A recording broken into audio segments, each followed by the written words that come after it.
To self-love. I know you exist. I know you do. You materialize and disappear like a lag in a video game with no save button. You're like a doppelganger of someone I know, where I wave out to them only to find a confused stare, like you never knew me. Dear self-love, I know you exist. Even though you aren't completely tangible, I think about you a lot. Your likes, your dislikes, who you might be, and who you aren't. You aren't a figure of me crouching over a toilet seat with a toothbrush as my weapon. You aren't allowing a number encompassing everything that I am.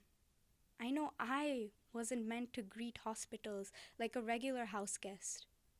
Hospitals are meant for when you're sick. I went there a lot. Why was it then that I became an inspiring weight loss story? Why was I congratulating for getting back in shape as if I used to be an abstract mass of flesh, bones, and fat before?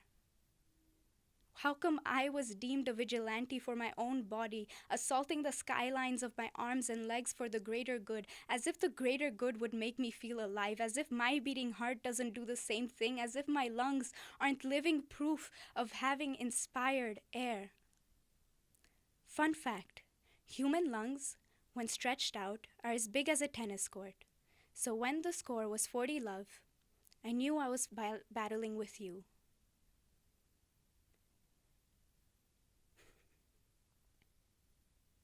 You're so far away. I find myself reaching out to you like a kid trying to catch stars. I'm the child who almost endearingly makes himself as tall as possible, trying to reach something I didn't realize I couldn't. I'm grown up now. How was I supposed to know then?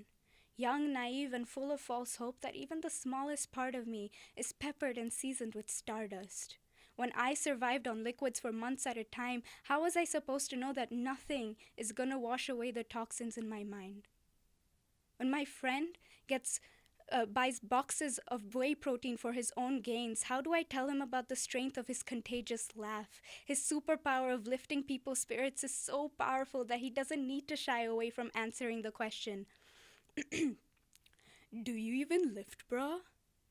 When my friend says he hates hugs because of his gangly, lanky body, how do I tell him that I can hear the beat of his heart under his chest?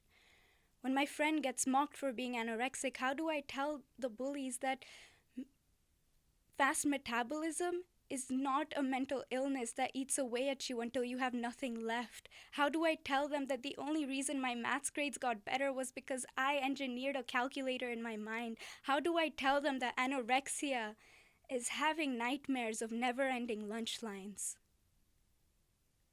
I'm getting better now. I'm not a vampire. I don't avoid mirrors. My bushy hair used to be full of thorns, but I recently spotted roses on them. They're still blossoming, but I'll give them sunshine and rain if they need it. I now know that if I ever get the urge to see Earth from outer space, I can look at my eyes.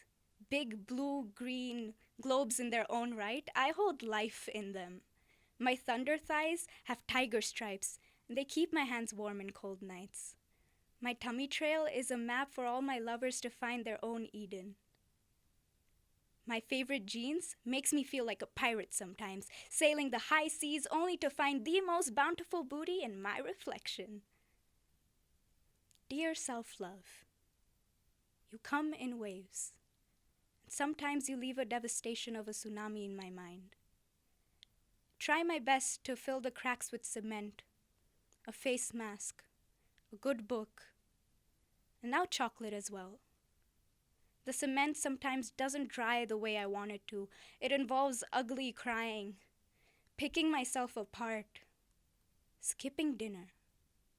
It involves whispering, "It's okay," over and over until you start believing it.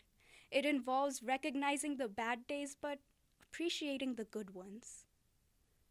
I may not be able to hold you. I might sometimes forget what you look like. But I'll always carry a picture of you in my wallet. Ask strangers if they've seen you, and cling to the hope of holding on to you once again.